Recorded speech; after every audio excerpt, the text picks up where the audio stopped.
Bismillah. Bismillah.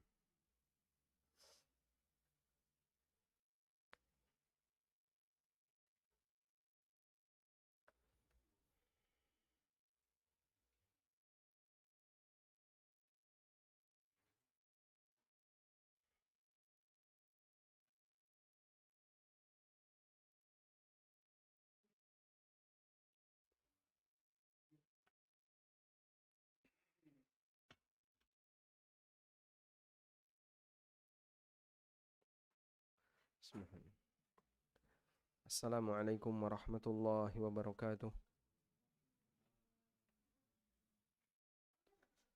Alhamdulillahi rabbil alamin. Wassalatu wassalamu ala ashrafil mursalin. Nabiyyina wa maulana Muhammadin wa ala alihi wa sahbihi ajma'in. Wa ashhadu an la ilaha illallah wahdahu la syarika lah. Wa ashhadu anna Muhammadan abduhu wa rasuluh. Sallallahu alaihi wa ala alihi wa sahbihi wa man tabi'ahum bi ihsanin ila yaumiddin.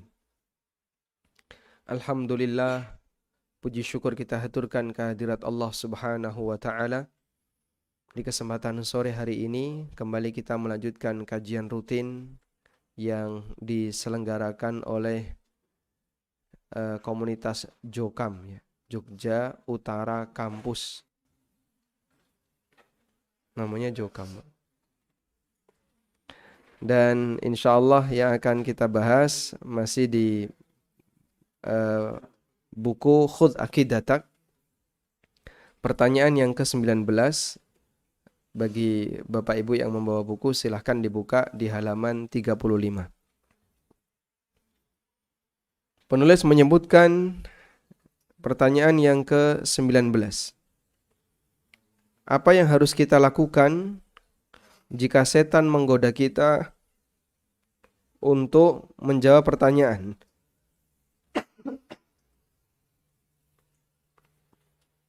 Siapakah yang menciptakan Allah? Jika ada setan yang menggoda manusia, kemudian dia iseng, ini iseng setan atau godaan serius? Mengajak manusia untuk bertanya-tanya siapa yang menciptakan Allah. Maka jawabannya, jika setan membisikkan pertanyaan semacam ini kepada salah satu di antara kita, maka mintalah perlindungan kepada Allah dari godaan setan.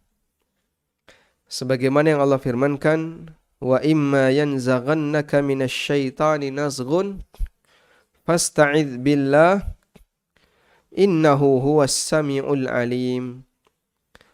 Dan jika setan mengganggumu dengan satu gangguan atau dengan gangguan apapun bentuknya, fasta'idz billah, maka mintalah perlindungan kepada Allah. Innahu huwas sami'ul alim, sesungguhnya dia zat yang maha mendengar lagi maha mengetahui. Oleh karena itu bagian dari kalimat ta'awud, teks yang dibaca Nabi SAW, A'udzu billahis sami'il alim minasyaitonir rajim. A'udzu billahis sami'il alim minasyaitonir rajim. As-Sami'ul Alim ini disebutkan di surat Fussilat ayat 36. Di mana Allah Subhanahu wa taala mengajarkan ketika kita mendapatkan godaan setan apapun godaannya, fasta'idz billah innahu huwas sami'ul alim. Mintalah perlindungan kepada Allah, sesungguhnya dia zat yang maha mendengar lagi maha mengetahui. Sehingga ini kita wujudkan dalam bentuk ketika kita mengucapkan ta'awud dengan kalimat a'udzu billahis sami'il alim minasyaitonir rajim. Dan Rasulullah sallallahu alaihi wasallam mengajarkan kita untuk melawan tipuan setan dengan mengatakan, amantu billah wa rusuli, Allahu ahad, Allahu samad, lam yalid wa lam yulad wa lam yakul lahu kufuwan ahad. Aku beriman kepada Allah dan beriman kepada para rasulnya. Allahu Ahad. Allah juga As-Samad, zat yang menjadi tempat bergantung. Lam yalid, dia tidak beranak. Walam yulad, dan tidak dilahirkan. Walam yakul lahu kufuwan ahad, dan tidak ada yang sekufu dengan Allah. Ahadun, siapapun. Sekufu artinya memiliki kesetaraan dengan Allah Subhanahu wa ta'ala. Lalu dia meludah ke arah kiri sebanyak 3 kali sambil memohon perlindungan kepada Allah dari godaan setan. Sambil mengucapkan na'udzubillahi minasyaitonirrajim, terus meludah ke arah kiri 3 kali. Tapi meludah yang dimaksud bisa bentuknya adalah meludah sungguhan apabila tempatnya memungkinkan. Tapi kalau tempatnya tidak memungkinkan seperti di masjid atau di dalam rumah atau di tempat tertentu yang kita tidak mungkin meludah, maka bisa gunakan tisu. Kalau tidak ada, maka meludahnya dengan mengeluarkan angin diiringi dengan titik-titik air. Jika hal ini dilakukan, maka godaan setan itu akan lenyap dan menyebabkan iblis terusir darinya. Di sini ada footnote. Ini adalah inti dari hadis sahih yang diriwayatkan oleh Bukhari, Muslim, Ahmad, dan Abu Dawud. Tayyib. Jamaah dimuliakan Allah Subhanahu wa ta'ala. Setan menggoda manusia dan dia bersemayam dalam hati. Kadang dia membesar, kadang mengecil. Oleh karena itu Allah Subhanahu wa ta'ala menyebut godaan setan dalam hati itu dengan sebutan Al-Khannas. Al-Khannas. Al-Khannas artinya adalah alladzi takhannasa. Sosok yang menyelinap. Sehingga dia terkadang datang dan membesar dan terkadang mengecil, menyelinap dalam hati. Karena itu godaan setan bertingkat dan berbeda-beda tergantung suasana hati dari seorang hamba. Allah Subhanahu wa ta'ala ajarkan di surat An-Nas, min syarril waswasi al-khannas. Kita berlindung kepada Allah yang merupakan Rabbun Nas, Malikin Nas, Ilahun Nas. Rabbun Nas, Malikun Nas, Ilahun Nas. Qul a'udzu bi Rabbin Nas, Malikin Nas, Ilahin Nas. Min syarril waswasil khannas. Alladzi takhannasa fi qalbil ibad. Yang khannas itu menyelinap di dalam hati hamba. Yang namanya menyelinap itu terkadang nongol dan terkadang sembunyi. Dalam situasi tertentu setan nongol. Di posisi ketika hamba lalai kepada Allah, maka dia nongol terang-terangan, tidak ada rasa takut sehingga dia nongol.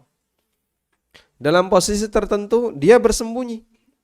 Ketika hati seorang hamba sedang dalam kondisi zikrullah, sehingga waswas khannas ini terkadang membesar dan terkadang mengecil, tergantung suasana batin seorang hamba. Oleh karena itu orang yang selalu berzikir kepada Allah, kenapa secara umum mendapatkan perlindungan dari setan?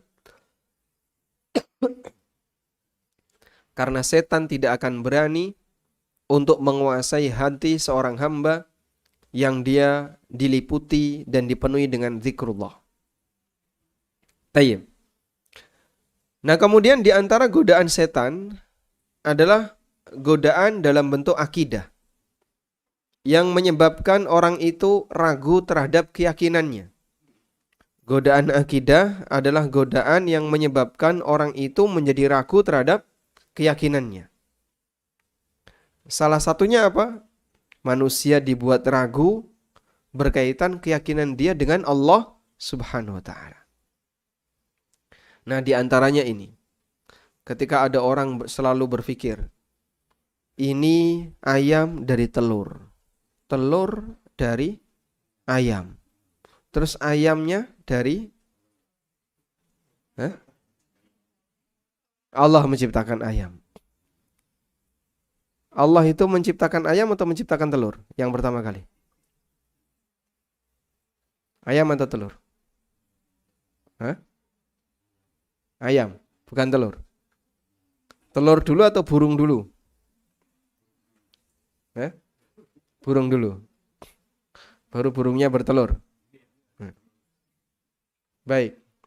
Untuk binatang yang dia bertelur seperti burung ya, ayam, kemudian ular dan seterusnya. Itu yang duluan binatangnya atau telurnya?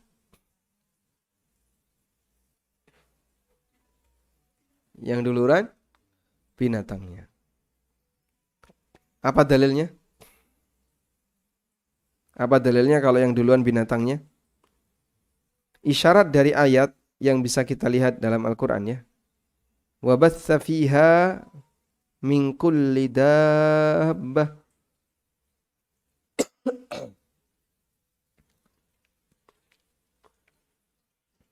Allah Subhanahu wa taala berfirman, setelah Allah menceritakan proses penciptaan langit dan bumi, wa ma anzalallahu minas sama'i mim ma'in fa ahya bihil arda ba'da mautiha wa batsa fiha min kulli dabbah. Allah turunkan air ke atas permukaan bumi. Fa ahya bihil arda. Lalu Allah hidupkan bumi itu mim ba'di mautiha, yang sebelumnya dalam kondisi mati. Wa batsa fiha, dan Allah menebar fiha, di muka bumi itu, min kulli dabbah, semua dabbah. Apa itu dabbah?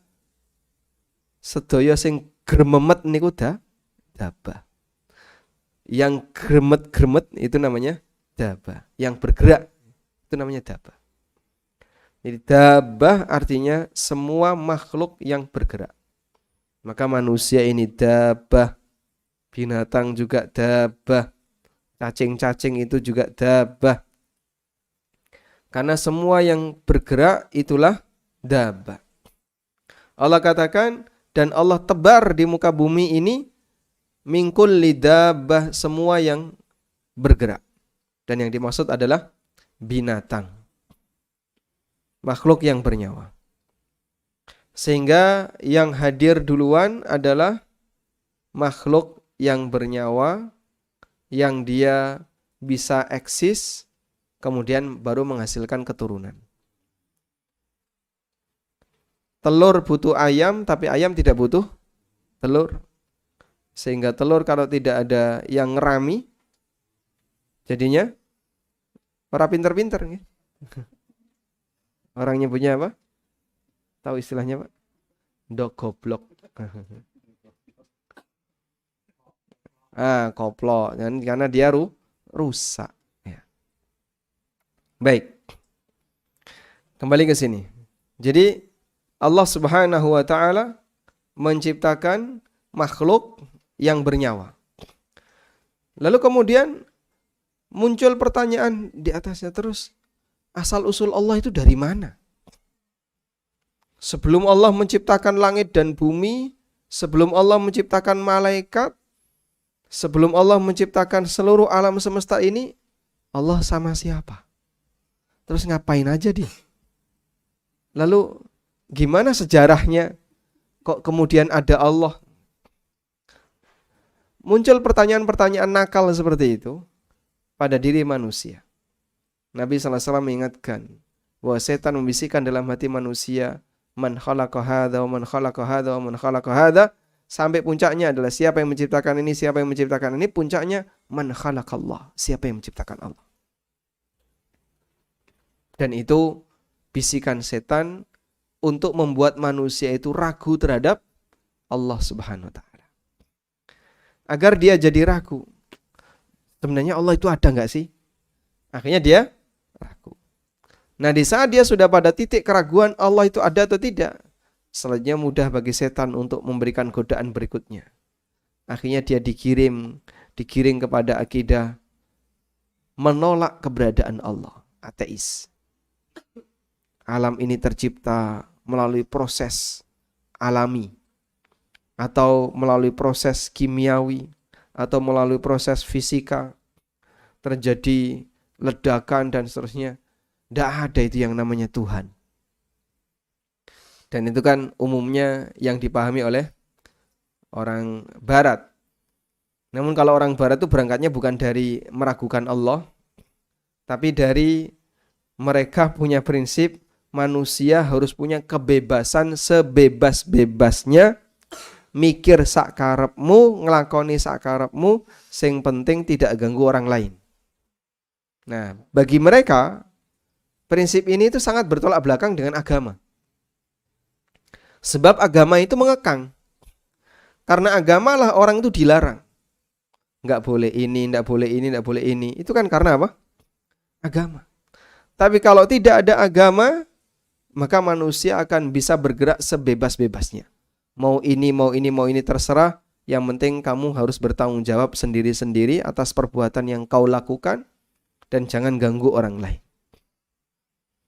Akhirnya bagi mereka, istilah agama itu mengekang kebebasan manusia. Kan itu mereka menolak agama. Dan sebagai konsekuensinya, istilah Tuhan itu mengekang. Sebab Tuhan dia punya kuasa yang nanti akan melarang hambanya, melarang makhluknya untuk melakukan A, B, C. Akhirnya bagi mereka Tuhan harus dibuang, coret kata Tuhan. Tidak ada kata Tuhan dalam kehidupan. Manusia bebas untuk menentukan arah hidupnya sendiri-sendiri. Ya, kalau bahasa kita ya gandeng wong males golek alasan gitu ya. Dan itulah realita orang Barat. Sehingga bagi mereka hidup itu hedonis, yang penting kau bisa menikmati sepuas kamu, sak karepmu terserah kamu harus mempertanggungjawabkan sendiri-sendiri, yang penting jangan sampai ganggu orang lain. Berangkat dari situlah kemudian mereka menolak keberadaan Tuhan. Baik. Dan mereka juga menghormati orang yang bertuhan. Makanya kalau ada Muslim, ya kamu terserah kamu mengakui Tuhan. Saya nggak mengakui Tuhan, terserah kamu. Karena kita punya logika yang berbeda. Itu bagi mereka. Baik. Nah, dalam posisi seperti ini, mukmin diganggu oleh setan untuk diajak gimana caranya agar dia ragu terhadap Tuhan. Nah, salah satu di antara proses gangguan itu adalah dikasih pertanyaan-pertanyaan tadi. Pertanyaan itu tiba-tiba muncul yang tidak direncanakan. Cuman manusia itu kan membuat sebuah postulat. Postulat itu apa ya? Rancangan teori. Yang itu disebabkan karena pengalaman sehari-hari yang dia saksikan dalam indera dia sehari-hari. Namanya sesuatu itu pasti ada asal usulnya. Sehingga di depan saya ada benda seperti ini. Air mineral plus botol. Ini kan pasti ada asal usulnya. Air mineral ini asal usulnya dari mana? Oh, dari sumur ini. Lalu diproses oleh perusahaan ini. Botol ini asal usulnya dari mana? Oh, ini dari pabrik ini. Pabrik itu bahan bakunya apa? Logika manusia berjalan sesuai dengan apa yang dia indra. Lalu logika semacam ini digunakan untuk memikirkan Tuhan. Akhirnya dia membuat konsep tentang Tuhan. Kok Tuhan itu ada? Bahan bakunya apa? Coba masnya, kelas berapa mas? Kelas berapa? Kelas 1, Masya Allah. Bobotnya berapa? Beratnya berapa? Nggak tahu, belum nimbang. Yang namanya manusia kan berapa persen cairan? 80% isinya air. Makanya kalau kita kurang minum air Pak, nanti kempes badannya Pak ya. Kita perbanyak minum air. Bismillah.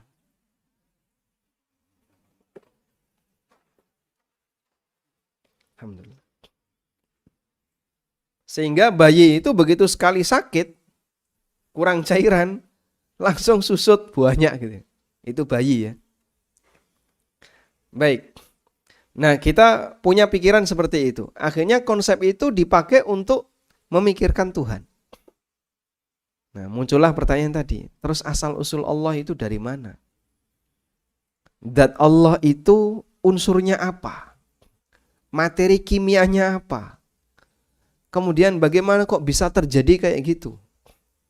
Nah, kalau manusia kan mereka tahu melalui proses bagaimana ketika sel sperma bertemu dengan ovum terus bertahap jadilah manusia. Maka kita jawab antara Tuhan dengan makhluk berbeda. Kau jangan samakan. Jangankan antara kau dengan Tuhan, dengan jin saja sudah beda, dengan malaikat beda. Sehingga Allah ciptakan ini dari unsur A, Allah ciptakan yang ini dari unsur B, yang ini Allah ciptakan dari unsur C, dan seterusnya. Oleh karena itu, semacam ini akan hadir dalam hati manusia disebabkan karena rasa keingintahuan, lalu didorong oleh setan sehingga membuat orang itu jadi ragu tentang Allah Subhanahu wa taala. Ini masalah realita yang ada di masyarakat. Selanjutnya kita bicara solusi. Terus kalau terjadi seperti ini solusinya apa, Pak? Kalau terjadi seperti ini solusinya apa? Pertama, yang perlu kita sadari, keberadaan was-was semacam ini adalah bukti adanya iman dalam hati. Keberadaan was-was semacam ini adalah bukti keberadaan iman dalam hati. Apa dalilnya? Disebutkan dalam hadis riwayat Muslim, Ahmad dan yang lainnya dari sahabat Abu Hurairah radhiyallahu anhu. Beliau menceritakan, ja'ahu nasun min ashabihi. Suatu ketika ada beberapa orang di kalangan sahabat yang datang kepada Nabi sallallahu alaihi wasallam. Faqalu, lalu mereka bertanya, ya Rasulullah, najidu fi anfusina syai'a nu'adzimu an natakallama bih. Ya Rasulullah, dalam hati kami terdapat perasaan yang kami itu enggak berani untuk mengucapkannya. Tiba-tiba muncul perasaan lintasan batin yang kami itu takut, enggak berani untuk mengucapkannya. Ma nuhibbu allana wa anna takallamna bihi. Kami tidak ingin ada perasaan semacam itu, dan sehingga muncul was-was semacam ini justru apa? Bukti kalau seorang hamba itu punya iman. Maka ketika muncul was-was semacam ini, pertama, jangan sampai membuat kita jadi ragu, jangan-jangan saya sudah keluar dari Islam, atau jangan-jangan saya sudah murtad, jangan-jangan saya sudah tidak mukmin lagi. Tidak perlu demikian. Justru ketika muncul perasaan semacam ini, keyakinan yang perlu kita hadirkan, berarti ini bukti dalam hatiku ada iman. Paham di sini? Baik. Artinya Nabi SAW menyampaikan itu kepada para sahabat, berarti kamu mukmin, kamu bukan orang yang murtad. Adanya perasaan itu, godaan itu bukti kalau kalian adalah mukmin. Karena ada sebagian orang ketika muncul perasaan semacam ini terus dia ketakutan sampai dia membayangkan dirinya telah murtad. Berarti iman saya sudah hilang. Akhirnya dia ketakutan, ini terus dia ragu, saya itu masih muslim atau tidak sih? Muslim enggak muslim, saya ini bingung saya. Udahlah, tak murtad sekalian. Murtad terus mlebu Islam meneh. Daripada dia ragu, sama seperti orang ya, ketika mau sholat dia ragu. Tadi ngentut enggak ya, ngentut enggak. Terus ngeden. Kenapa kamu ngeden? Untuk memastikan, Mas. Udahlah, daripada ragu. Ragu itu kan enggak enak ya. Ragu itu enak enggak? Enggak nyaman. Mutaraddid, orang yang ragu itu enggak nyaman. Yang enggak itu beban bagi batin. Makanya orang yang yakin langkahnya pasti itu lebih ringan daripada ragu. Dalam posisi ketika orang itu ragu, mutaraddid, dia ragu, itu beban bagi batin. Tadi ngentut nggak ya? Ngentut nggak ya? Ngentut nggak ya? Ditenke pisan ngentut. Nah ini pasti dah wudu sekarang. Daripada ragu. Ada orang yang seperti itu Pak. Dalam posisi ketika dia ragu. Jangan-jangan saya sudah murtad. Jangan-jangan saya sudah keluar dari Islam. Akhirnya sekalian dia membuat dirinya murtad. Menghina Allah dia. Atau menyatakan saya murtad keluar dari Islam. Atau kalimat-kalimat yang semisal. Terus setelah itu dia bersyahadat ulang masuk Islam lagi. Untuk meyakinkan bahasanya biar dia nggak ragu apakah dia murtad atau tidak. Masya Allah, ini orang yang salahnya kebablasan sampai dia melakukan dosa yang sangat besar yaitu murtad. Yang andaikan begitu dia murtad lalu mati, waliyadzubillah, maka tidak akan diampuni selamanya. Andaikan dia murtad, lalu kemudian dia mati dalam posisi murtad, waliyadzubillah, dia tidak akan diampuni selamanya. Dan itulah yang dikehendaki oleh setan. Biar orang ini ragu dengan imannya, ketika dia ragu dengan imannya, lalu dia menyatakan dirinya telah murtad. Ada salah satu mahasiswa di Jogja, kalau boleh saya nyebut kampusnya ya, termasuk, boleh nyebut kampusnya, enggak usah ya. Pokoknya salah satu mahasiswa kampus besar di Jogja. Dia nelpon kantor Yufid. Dan saya sudah tidak ada di Yufid. Akhirnya nelpon lagi, minta alamat saya. Dia datang ke rumah, naik motor. Dalam posisi ketakutan dia, Pak. Dalam posisi ketakutan. Karena dia punya pikiran-pikiran kayak gini. Terus dia tanya, saya sudah murtad apa belum Pak Ustadz? Saya sudah murtad belum? Saya bilang, kamu muslim sejati. Tapi saya kok ragu, saya sudah murtad. Enggak, kamu itu enggak murtad, kamu muslim sejati. Tapi kok saya enggak yakin kalau saya ini sudah murtad atau belum. Kamu muslim. Dan dia masih ragu, tak suruh, udah pulang aja. Kamu enggak ada masalah apapun. Ini bisikan setan, godaan setan agar membuat kamu ragu. Itu bukti real yang datang ke rumah di kerajaan, Pak, orang datang ke kerajaan. Dan dia kosnya cukup jauh dari kerajaan. Dan ingin memastikan apakah dia murtad atau tidak. Dia naik motor, turun, kemudian tanya itu, saya sampaikan, Anda tetap muslim, Anda mukmin. Dan saya sampaikan hadis tadi. Dzaka sharihul iman. Itu bukti kau punya iman yang pasti ada dalam hatimu. Sudah, lalu dia balik naik motor lagi. Ketika balik naik motor masih tanya, Pak. Yakin Pak Ustadz saya tidak murtad? Selama kau masih tanya berarti penyakitmu belum sembuh. Sudah nggak boleh tanya lagi. Selama masih tanya, jangan-jangan masih ragu, berarti dia belum sembuh.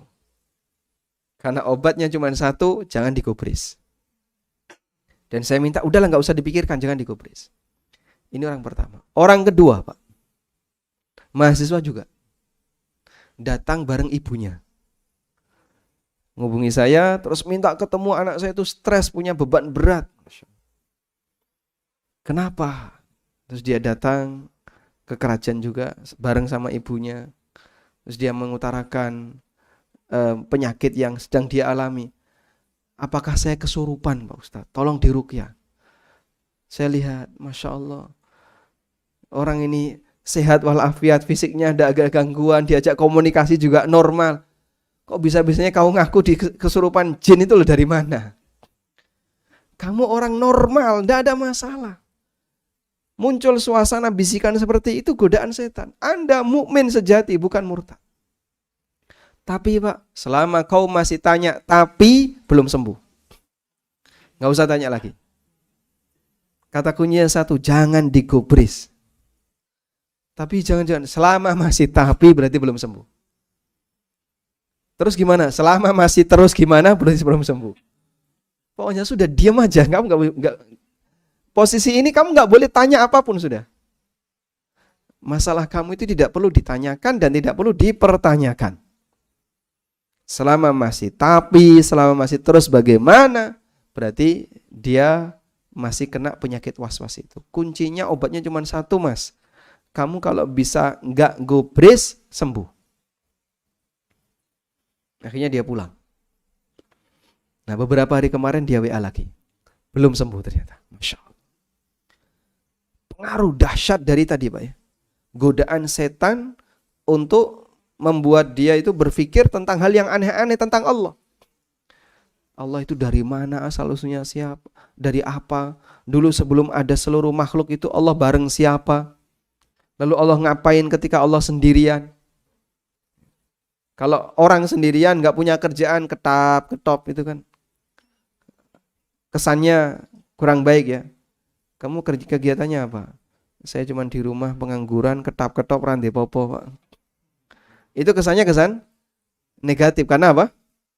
Tidak ada kegiatan. Dan Allah menyatakan dalam Al-Quran, kulla yaumin huwa fi sya'an, fabi ayyi ala'i rabbikuma tukadziban. Setiap hari Allah Subhanahu wa taala memiliki urusan. Fabi ayyi ala'i rabbikuma tukadziban. Baik. Dan sekali lagi ketika muncul semacam ini, jawaban kita satu. Anda mukmin sejati sebagaimana Nabi SAW mengatakan ketika sahabat menjumpai situasi seperti itu dan beliau ngasih jawaban, dzaka sharihul iman, itu bukti adanya iman. Karena kalau orang itu tidak memiliki iman, setan nggak bakalan goda yang seperti itu, Pak. Kenapa? Sebab ketika hatinya sudah hancur, tidak punya iman, ngapain digoda? Bismillah. Alhamdulillah.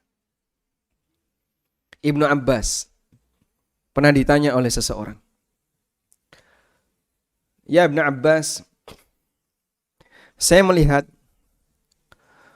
para pendeta dan orang-orang Nasrani ketika di gereja, mereka ketika sholat itu sambil nangis. Mereka ketika sholat, ketika ibadah, itu merenungkan dan menyelami ibadah yang dia lakukan sampai mereka menangis. Tapi kalau suasana kaum muslimin kok beda. Mereka sholat, saya perhatikan sholat jamaah jarang nangis, biasa-biasa aja. Selesai sholat juga, setelah itu mereka ketemu temannya senyum-senyum, biasa saja. Tapi saya lihat orang-orang para pendeta itu ketika ibadah itu sampai nangis.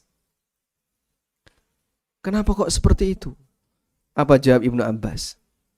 Wa madza fa'ala syaitan biqalbin kharab. Ngapain setan ganggu orang yang hatinya sudah rusak? Lalu hatinya sudah menyimpang karena dia menyembah selain Allah, ngapain diganggu oleh setan? Malah dikipasi, Pak. Biar makin khusyuk ketika apa? Beribadah kepada selain Allah Subhanahu wa taala. Dan orang kalau berpegang teguh dengan penyimpangan, itu dikipasi sama setan. Gimana, Pak? Semakin asyik dia. Ini benar ini.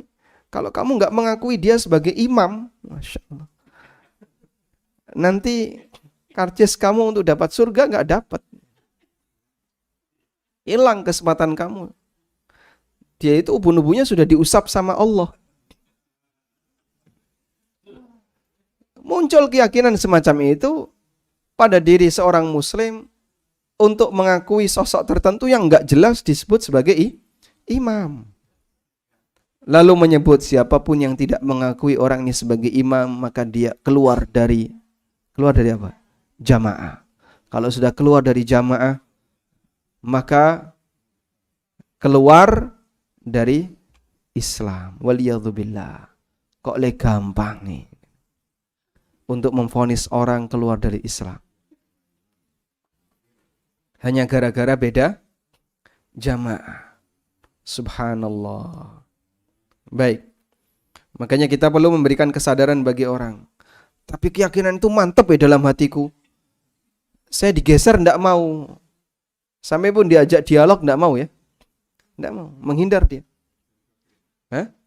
Sudah doktrin. Jangan sampai mau untuk diajak diskusi. Jangan dilayani. Nah. Masya Allah. Sampai pergaulannya dibatasi. Sampai pun tokohnya yang sudah keluar dari kelompok ini gak usah didengerin. ANB channel coret dari kanal kamu. YouTube gak boleh buka. Ini termasuk di antara channel yang berbahaya bagi keselamatan akidah. Padahal saya tidak pernah mengajarkan sesuatu, insya Allah ya. Kalau ada pernyataan saya yang berbahaya bagi akidah umat, nanti silahkan disampaikan, kami terbuka untuk memberikan pelurusan ya. Untuk meluruskan kalau memang ada yang berbahaya. Kecuali kalau berbahaya bagi kelompok tertentu itu lain bahasan ya. Masya Allah. Bismillah.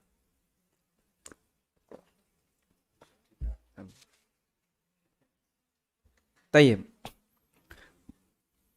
Alhamdulillah. Jadi ini yang pertama ya. Kalau muncul bisikan-bisikan seperti itu dalam hati, maka yang pertama yang perlu diyakini, ini tidak merusak iman, tidak menghilangkan iman.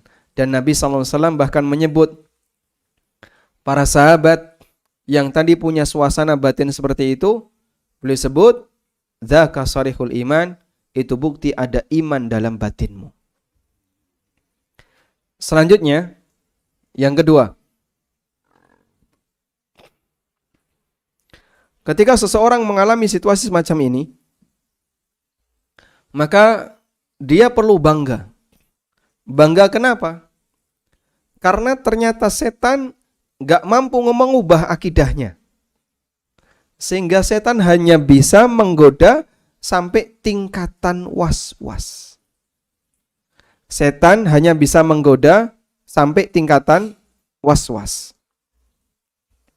Artinya kamu tetap mukmin, akidah kamu tidak geser, dan kamu tetap muslim yang sejati, mukmin, tetap mukmin, akidah kamu tidak geser. Godaan setan itu hanya sampai pada tingkatan was-was. Karena itu Nabi SAW pernah mendapatkan pengaduan dari sebagian sahabat berkaitan dengan kasus yang sama. Coba kita tampilkan hadisnya. Rasulullah SAW ketika mendapatkan pengaduan semacam ini, ja'a rajulun ilan nabi sallallahu alaihi wasallam. Faqala ya Rasulullah, datang seseorang kepada Nabi sallallahu alaihi wasallam. Lalu dia mengatakan, ya Rasulullah, inna ahadana yajidu fi nafsihi ya'ridu bisyai' li'ayyakuna hamhamatun li'ayyakuna hamammatun ahabba ilaihi min ayyatakallama bih. Ya Rasulullah, di antara kami terkadang muncul dalam hatinya perasaan, aneka perasaan yang kami tidak ingin untuk mengucapkannya. Kami sama sekali tidak ingin untuk mengucapkannya. Andaikan ada ancaman besar di hadapan kami, kami tetap tidak akan mengucapkannya. Kemudian Nabi SAW mengatakan, Allahu Akbar, Allahu Akbar, Allahu Akbar. Alhamdulillahilladzi radda kaidahu ilal waswasa. Allahu Akbar, Allahu Akbar, Allahu Akbar. Alhamdulillahilladzi radda kaidahu ilal waswasa.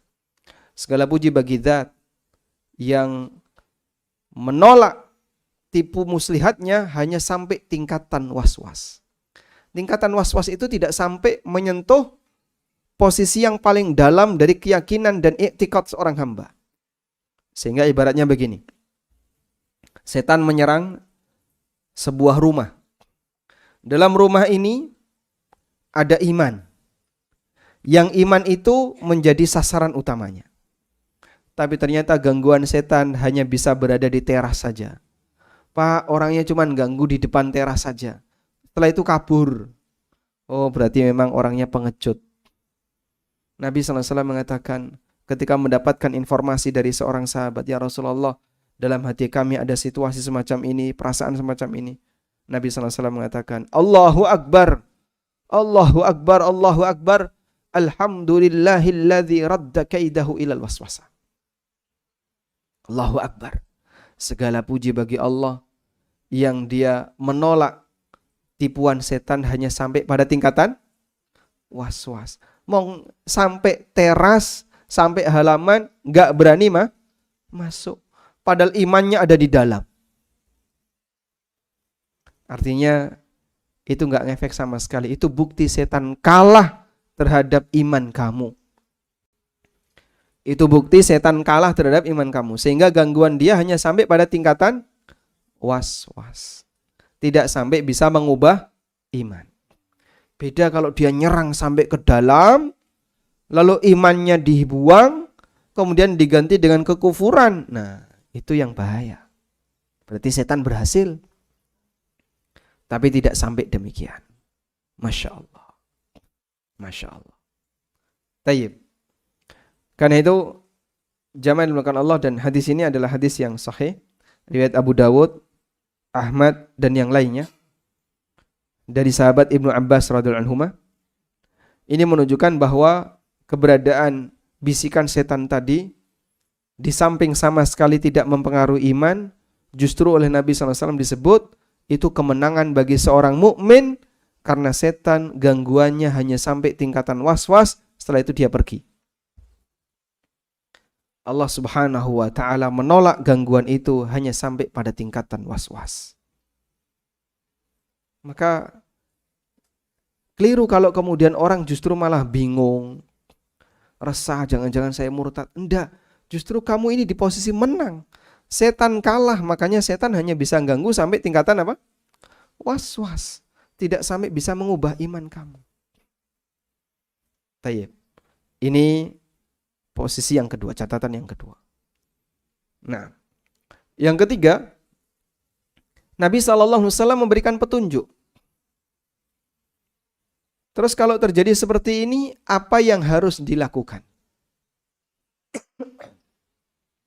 Untuk semakin memberikan penolakan yang kuat, maka seorang hamba membantu penolakan itu dengan lisannya. Seorang hamba diajarkan untuk membantu penolakan itu dengan lisannya. Sehingga lisan ini diajak untuk mengucapkan amantu billah wa rusulihi Allahu ahad Allahu samad lam yalid wa lam yulad wa lam yakul lahu kufuwan ahad. Orang kalau sedang mendapatkan tekanan, lalu kemudian lisannya itu tetap teguh melawan apa yang diminta oleh orang yang memberikan tekanan, itu akan membuat hati dia semakin kuat. Bilal pada waktu dia disiksa, Bilal ketika disiksa oleh Umayyah bin Khalaf. Tuannya Bilal siapa? Umayyah bin Khalaf. Kalau Ammar bin Yasir, tuannya Abu Jahal. Ada Sumayyah dan ada Yasir yang dibunuh oleh Abu Jahal. Kalau Bilal, tuannya Umayyah bin Khalaf. Bilal ketika ketahuan masuk Islam, maka dia dihukum oleh Umayyah bin Khalaf. Lalu dijemur. Dan dadanya ditindih dengan batu. Diterik padang pasir yang demikian panas. Ada salah seorang syekh yang memberikan gambaran, andaikan Anda nyeplok telur di situ matang, Pak. Telur kalau diceplok di situ matang. Tapi ini ditaruh di dada orang. Batu panas itu ditaruh di dada Bilal. Dan kemudian disaksikan oleh Abu Bakar As-Siddiq, lalu Abu Bakar membeli Bilal dan membebaskan Bilal. Dalam posisi itu Umayyah memaksa Bilal untuk mengucapkan kalimat kesyirikan. Namun Bilal selalu mengucapkan apa? Ahadun ahad, ahadun ahad, ahad, ahad, ahad. Penguatan terhadap batin agar dia tidak berubah adalah dengan mengucapkan ahad, ahad, ahad. Maka demikian pula ketika orang sedang mendapatkan gangguan. Penguatan dia agar dia tidak berubah adalah ucapkan Allah, Allah, Allah, subhanallah, Allah. La ilaha illallah, la ilaha. Ayo, kamu kalau enggak nanti kamu akan saya bunuh. Kalau enggak sujud kepada selain Allah, kepada kuburan misalnya, kamu akan saya bunuh. Tapi dia dengan tegar tetap mengucapkan, saya tidak mau. La ilaha illallah. La ilaha illallah. La ilaha illallah. Sampai akhirnya dia mati, itu akan menguatkan hati seorang hamba. Dengan ikrar yang diucapkan oleh lisan. Oleh karena itulah Nabi SAW ajarkan, kalau ada bisikan semacam itu, obati dengan mengucapkan amantu billah wa bi rusulihi. Aku beriman kepada Allah dan beriman kepada para rasulnya. Dengan cara demikian akan meneguhkan hati dia sehingga dia tidak terpengaruh dengan godaan setan tadi, agar jangan sampai terucapkan. Agar perasaan dalam hati tadi jangan sampai terucapkan. Ya. Karena kan kadang tiba-tiba muncul perasaan ya. Yang perasaan itu bisa jadi oleh seseorang ditahan agar jangan sampai terucap. Suami istri berantem. Malam hari berantem. Masya Allah. Kadang dalam situasi kayak gitu, tiba-tiba muncul dalam hati suaminya. Apa Pak? Pengen pisah. Kan? Istri juga sama. Tiba-tiba muncul dalam perasaannya pengen pisah. Tapi ada yang bisa nahan dan ada yang tidak bisa nahan. Yang sumbunya pendek, muntap. Keluarlah kalimat cerai. Atau yang perempuan minta khulu. Itu sumbunya pendek. Yang sumbunya panjang, ketika dalam hati itu arep munggah karena dawa Pak medun meneh. Betul Pak ya?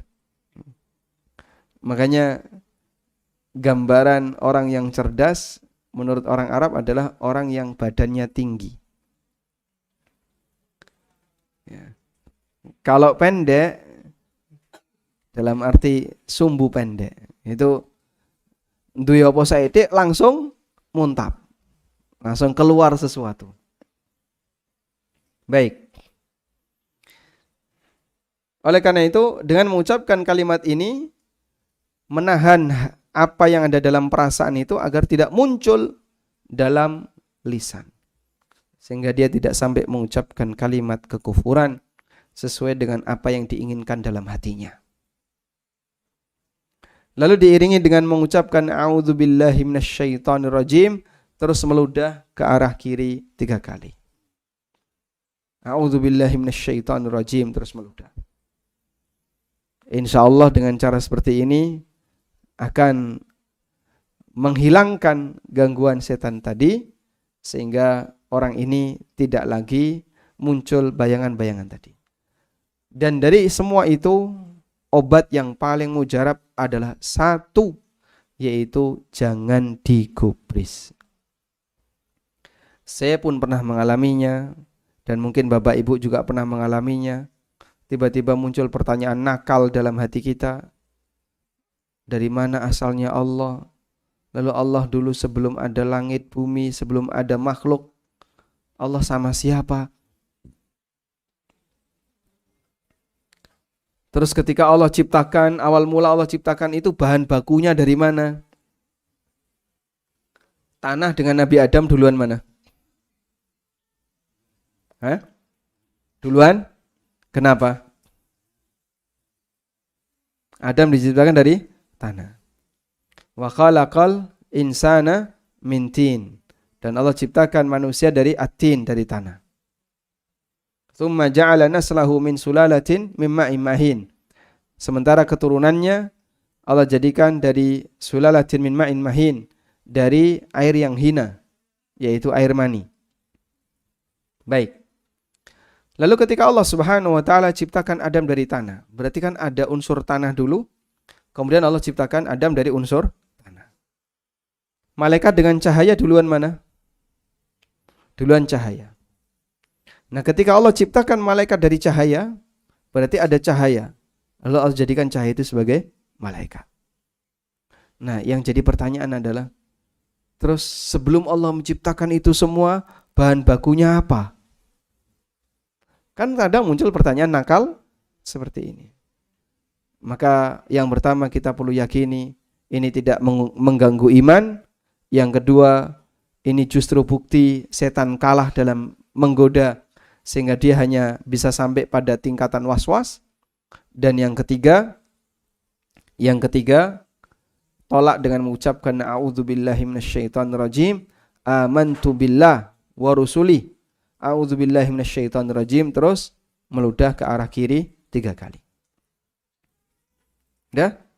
Yang paling penting dalam ini adalah jangan diteruskan. Udah, enggak usah digubris. Insyaallah hilang. Walhamdulillah. Baik. Selanjutnya kita tambahkan satu pertanyaan lagi. Pertanyaan yang ke-20. Apa bahaya syirik besar?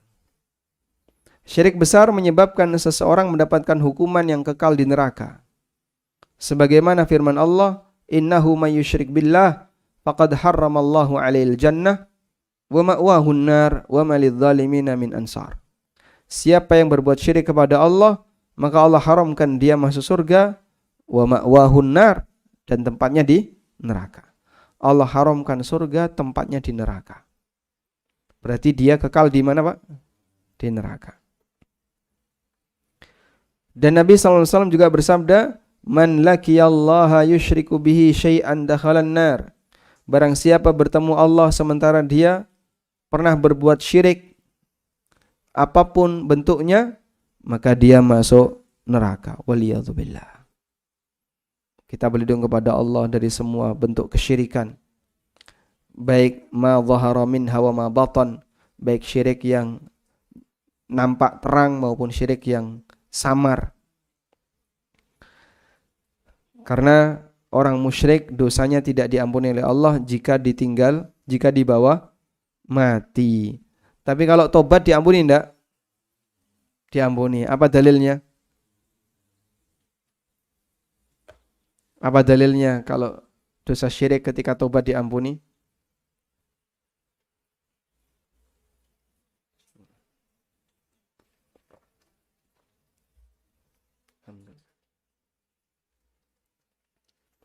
Sudah pernah tahu dalilnya?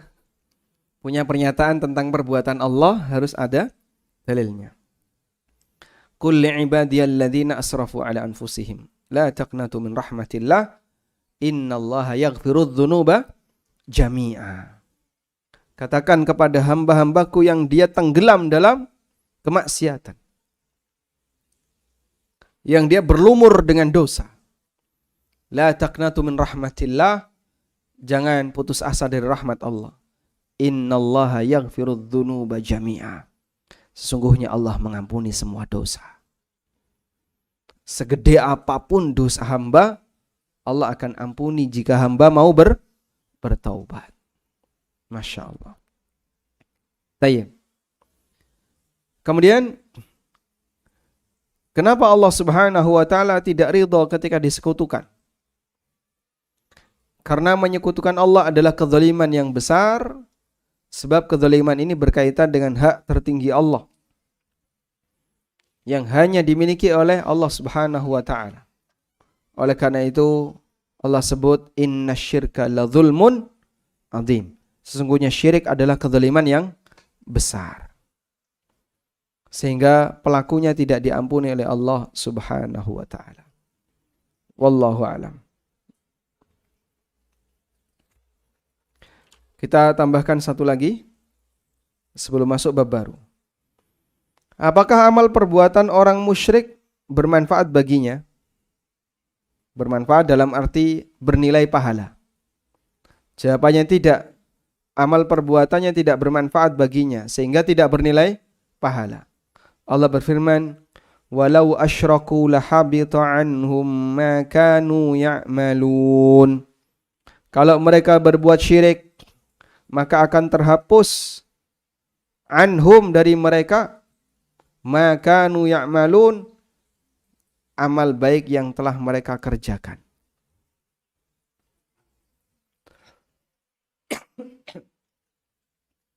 Sehingga syirik menghapus amal. Ada orang pernah sedekah, pernah menyantuni anak yatim, pernah ini, pernah ini, pernah ini, lalu dia berbuat syirik, maka dengan kesyirikan yang dia lakukan, seluruh amal yang dia kerjakan tadi hilang. Oleh karena itu, sebagian sahabat ketika merasa sangat sayang dengan amal, dia datang menghadap Nabi SAW sebelum masuk Islam. Ya Rasulullah, kalau saya masuk Islam, bagaimana dengan nasib perbuatan atau amal yang dulu pernah saya kerjakan? Saya pernah ini, pernah ini, pernah ini. Di antaranya adalah sahabat Amr bin As. Karena beliau termasuk orang yang dermawan, sehingga banyak memberikan santunan dengan harta yang beliau miliki. Lalu Nabi SAW mengatakan kepada sahabat Amr bin As, gimana kalimatnya? Aslamta ma'ama aslafta minal khair. Kau masuk Islam bersama amal taat, amal kebaikan yang dulu kau kerjakan. Masya Allah. Nabi SAW juga bersabda, Qala Allah tabaraka wa ta'ala, Allah berfirman, Ana aghna syuraka'i ani syirk. Aku adalah zat yang paling tidak butuh untuk disekutukan. Man amila amalan asyraka fihi ma'ya ghairi taraktuhu wa syirka. Barang siapa yang melakukan amal dan dia menyekutukan aku dengan selainku, maka aku tinggalkan amal itu dan aku tinggalkan sekutunya. Aku enggak butuh. Kalau enggak murni, Allah tidak akan terima. Sehingga amal karena pamrih untuk dapat pujian, riya, sum'ah, ujub, Allah Subhanahu wa taala tidak berkenan untuk menerimanya. Ini amal yang kotor, dan sesuatu yang kotor Allah Subhanahu wa taala tidak berkenan untuk menerimanya. Li'anna Allah tayyibun la yaqbalu illa tayyiban. Karena Allah zat yang maha tayyib, yang maha baik, dan Allah tidak akan menerima kecuali yang tayyib. Masya Allah. Walhamdulillahi rabbil alamin.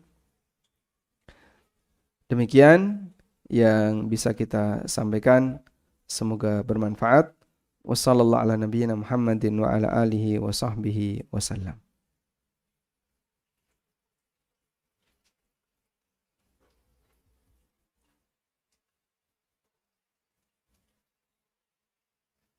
Baik, ada yang mau disampaikan? Silakan.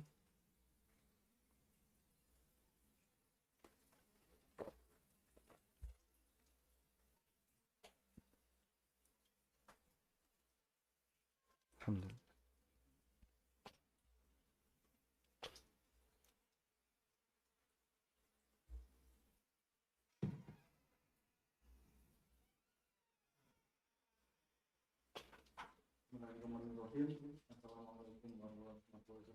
Waalaikumsalam warahmatullahi wabarakatuh. Yang pertama, saya punya rumah yang rencana akan saya jual.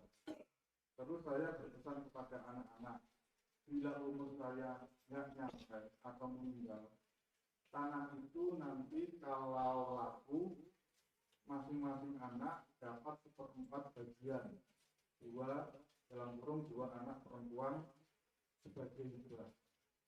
1/4 bagian saya yang itu nanti jadi waris dan dibagi sesuai aturan waris. 1/4 bagian lagi untuk amal jariah. Bagaimana itu? Alhamdulillah. Nah,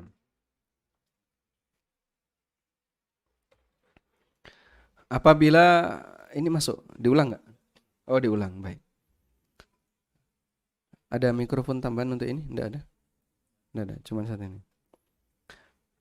Baik. Jadi kalau saya ulang ya, ada seorang ibu yang memiliki sebuah rumah, kemudian tanah, kemudian tanah itu berencana untuk dijual, lalu belum laku ya. Kemudian berpesan kepada anaknya, kalau nanti umurnya nggak sampai, maka hasil penjualannya seperempat untuk anak perempuan 1, seperempat untuk anak perempuan 2, seperempat untuk sedekah jariah ke jamaah atau bukan ini? Untuk amal jariah. Tidak harus ke jamaah ya. Untuk amal jariah seperempat lagi ke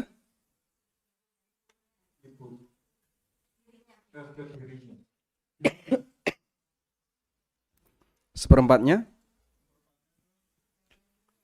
bagian dirinya.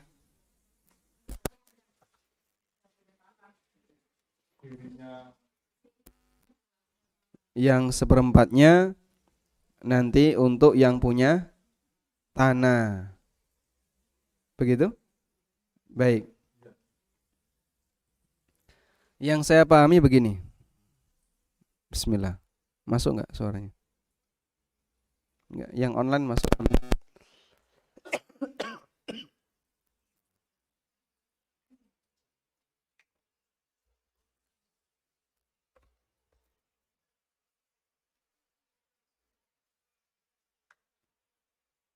Cek, bismillah. Atau pakai ini aja enggak apa-apa.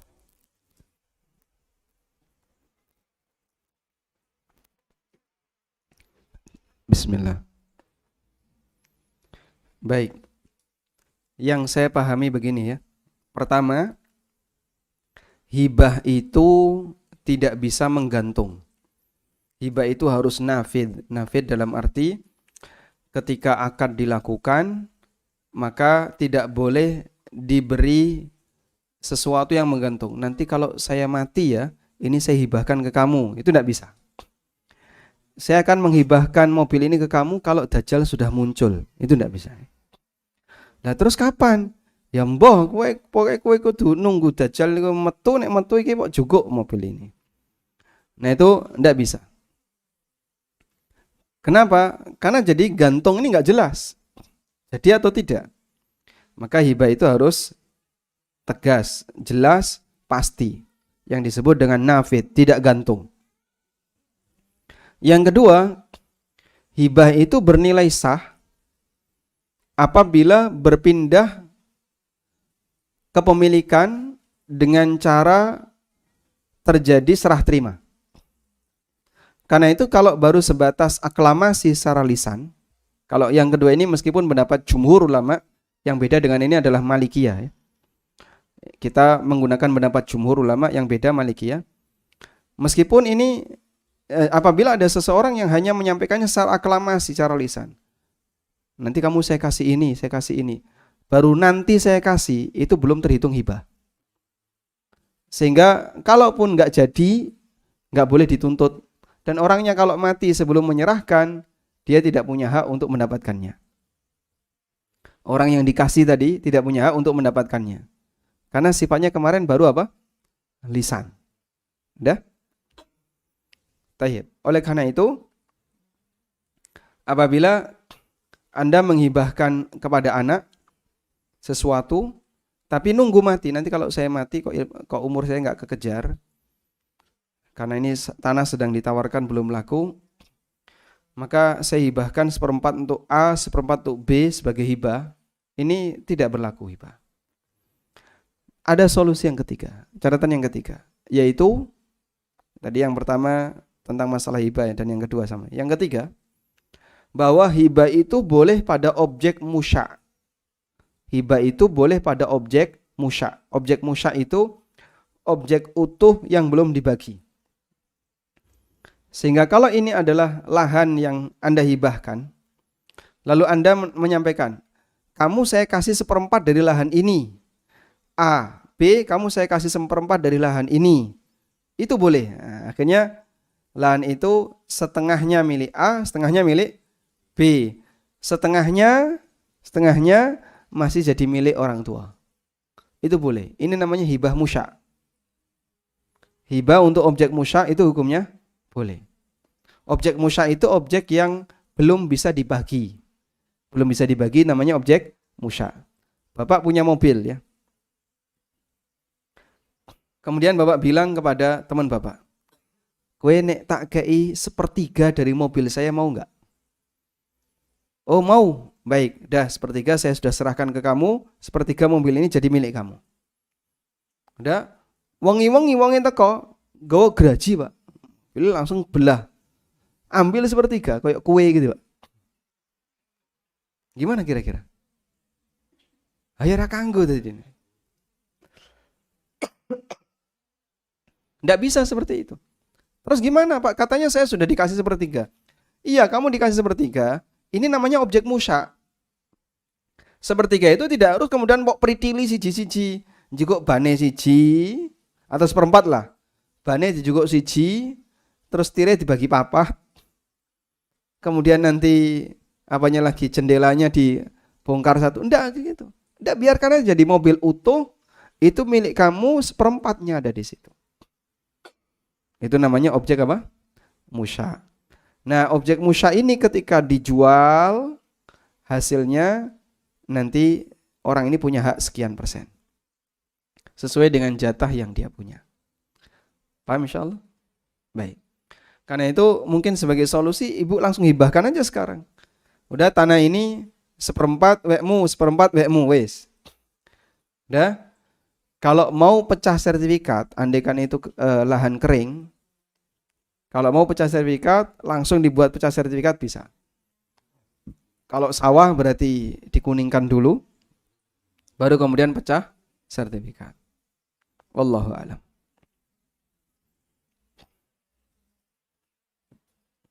Selanjutnya Ustaz, mengenai masalah hibah lagi, sepengetahuan kami hibah itu hanya boleh sepertiga dari harta sepengetahuan kami.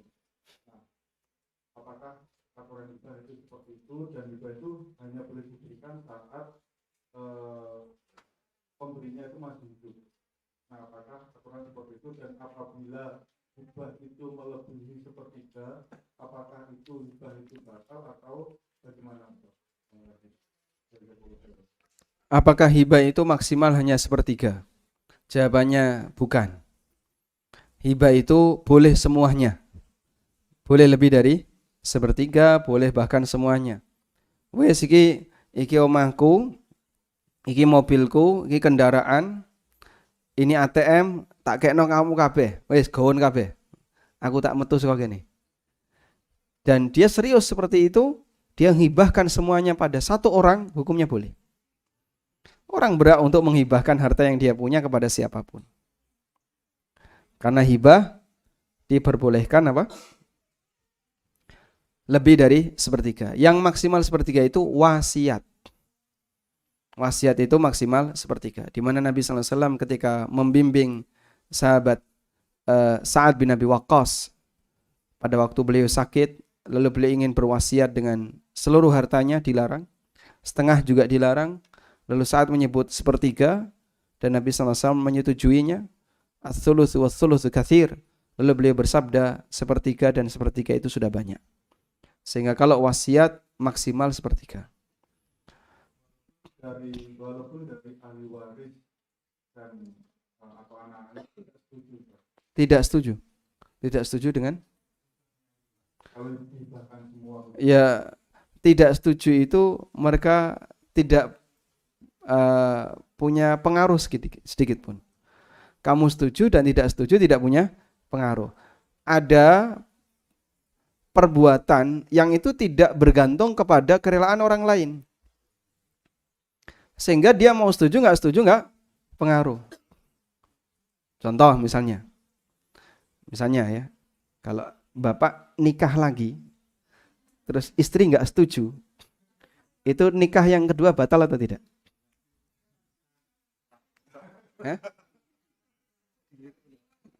Kurang seru lah jawabnya.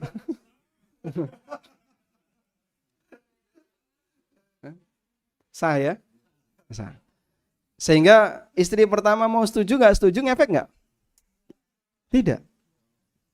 Secara aturan agama itu tidak berpengaruh. Tapi pernikahan bapak tidak akan bisa diresmikan oleh negara kalau tidak ada tanda tangan istri pertama. Tapi itu kan aturan undang-undang, bukan aturan syariat. Artinya syariat tidak mengharuskan seperti itu. Sehingga posisi istri setuju maupun tidak setuju, suami ketika nikah lagi itu tidak memberikan pengaruh. Paham di sini? Nah, sebagaimana ketika orang memiliki harta, lalu dia hibahkan hartanya, yang itu tidak ada kaitannya dengan orang lain, maka orang ini mau setuju dan tidak setuju, gak ngefek, Pak. Karena dia yang berhak terhadap harta itu. Kecuali gini ya, Bapak punya uang 100, mong di duit 100 itu tok, hari ini hanya punya uang 100.000 tok, lebih dari itu tidak punya. Sementara Anda punya istri, punya 3 anak. Lalu Anda ingin berencana, saya akan sedekahkan 100.000 ini. Nah terus bojomu karo anakmu poso kabeh. Pok poso ya.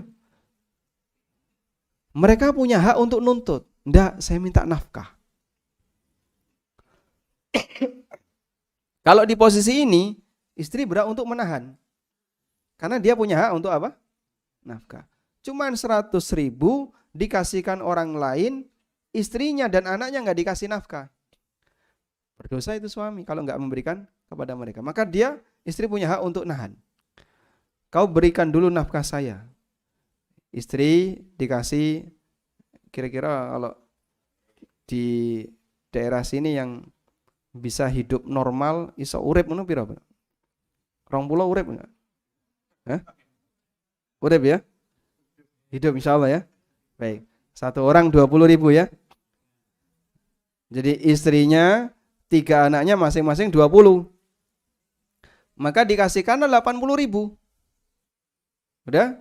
Wes ya, kewajiban saya sudah saya tunaikan. Kamu sudah saya kasih nafkah minimal untuk bisa hidup. Kasihlah 20.000. Wong itu insya Allah urip ya, 20.000. Hah? Ibu-ibu kalau dikasih 20.000 itu kira-kira urip apa mati ngenes?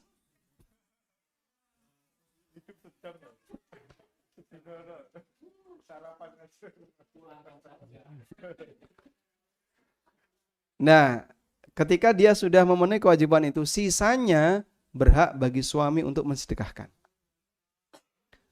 Tapi kalau kebutuhan istri sudah terpenuhi, nafkah sudah terpenuhi, semua sudah terpenuhi, suami mau melakukan lebih dari kewajiban itu untuk orang lain. Saya mau kasih hadiah ini ke si fulan, ke si fulan. Istri nggak berhak untuk nahan. Anak juga nggak berhak.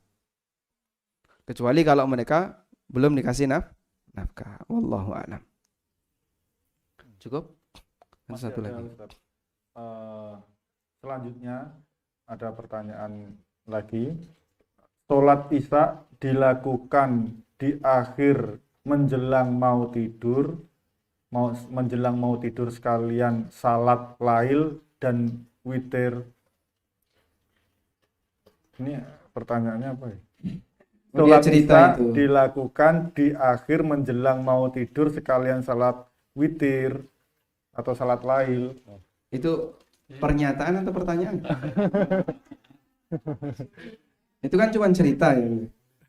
Boleh tidak? Oh gitu. Iya. Baik. Lebih baik mana dengan yang awal? Lebih baik ketika Anda kerjakan sebelum ngantuk.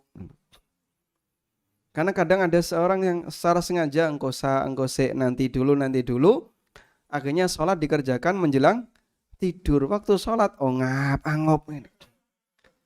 Subhanallah. Akhirnya coba sifat orang munafik yang Allah sebutkan dalam Al-Quran. Wa idza qamu ila sholati qamu kusala yura'unan nasa wa la yadhkurunallaha illa qalila. Nek ngelakoni sholat niku males-malesan dan nyari-nyari perhatian orang, wala yadhkurunallaha illa qalila, dan dia tidak mengingat Allah kecuali hanya sedikit. Sehingga kalau dalam situasi tertentu orang sholat itu menggambarkan ciri orang malas, ini jangan-jangan ada penyakit dalam hatinya. Karena ini mirip seperti karakternya orang munafik. Dan orang munafik dalam Al-Quran disebut oleh Allah fi qulubihim maradun fazadahumullahu marada. Dalam hatinya ada penyakit, lalu Allah tambahkan penyakit dalam hatinya. Makanya tidak kita rekomendasikan kalau orang sengaja mengakhirkan sholat jam 10, sholat isya jam 10. Katanya lebih akhir lebih bagus. Betul, tapi kalau semangatnya sama. Tapi kalau ngop ngantuk sujud malah merem, ora tangi-tangi. Ketika tangi bingung iki mau rakaat piro, wis sujud pertama atau kedua. Justru ini akan membuat sholatnya jadi tidak berkualitas. Maka lebih baik di awal yang lebih bisa berkualitas, belum ngantuk dan seterusnya. Tapi kalau Anda nggak ngantuk, dalam posisi seperti tadi insya Allah tidak masalah. Isya, ba'diyah isya, nyambung sholat lail, nyambung witir, monggo silahkan. Wallahu a'lam. Wassallallahu ala nabiyyina Muhammadin wa ala alihi wa sahbihi wa sallam. Wa akhiru da'wana anil hamdulillahi rabbil alamin. Wassalamualaikum warahmatullahi wabarakatuh.